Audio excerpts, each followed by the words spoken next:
কামেলা, ও কামেলা, একটু তর্স হয় না? দেখো তো কেমন হয়েছে। এই জন্য ডাকলে? এসব কাজ নিজের হাতে করে যা আনন্দ পাওয়া যায়, তবে হ্যাঁ, অভ্যাসটা রাখা দরকার, বুঝলে? দেখি দেখি দেখি, কি হলো? কিছু না। কিছু না মানে? কেটে গেছে, রক্ত বেরোচ্ছে। থাক না, আমি ওষুধ লাগিয়ে দিই। কোনো দরকার নেই।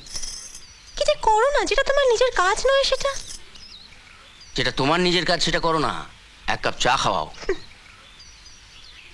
ও, ওনারা অনেকক্ষণ দাঁড়িয়ে আছেন।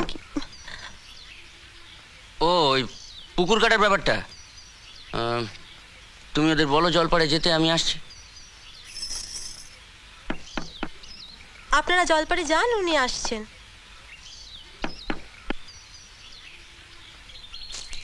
এসো। এই দেখো, ওই হচ্ছে পুকুর।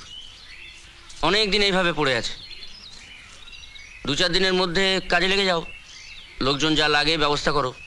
মোদ্দা কথা, কাজ ফেলে রাখা চলবে না। যা ভালো বুঝবে করবে, হবে তো? হ্যাঁ হ্যাঁ, কেন হবে না? নাম কি? নাসির। নাসির, বাহ। আপনার? গফর। খুব ভালো। আর মেহের আলীকে ডেকে নিও, আমার খালাতো ভাই। গায়ে গতরে মজবুত, কাজে ফাঁকি নেই, একাই 100। কি বলো? হ্যাঁ।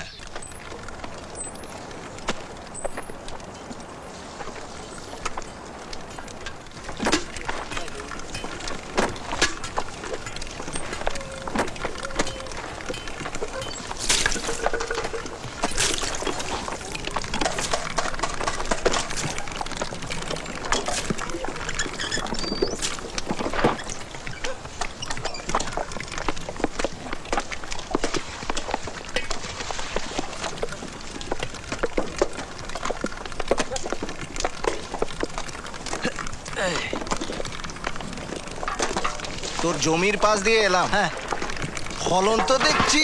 হ্যাঁ, মেশিন মেশিন, সব মেশিনের, বুঝলে? দেখবি এবারে আবার ফলাবো, বছরের 3টে। বাপ দাদাদের আমলে এসব থাকলে হয়তো এত গতর খাটাতে হতো না। ও কথা বলিস নি,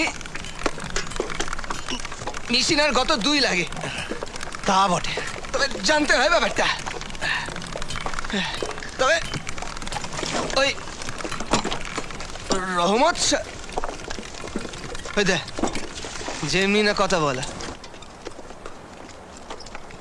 যেখানেই যাই দেখি দাঁড়িয়ে আছে শালা। টাকা টাকা করে হেরিয়ে মরে। সুদ চড়তে চড়তে কোথায় যাচ্ছে জানিস? জানি না, সেই জন্যই তো আর অমুক হই না।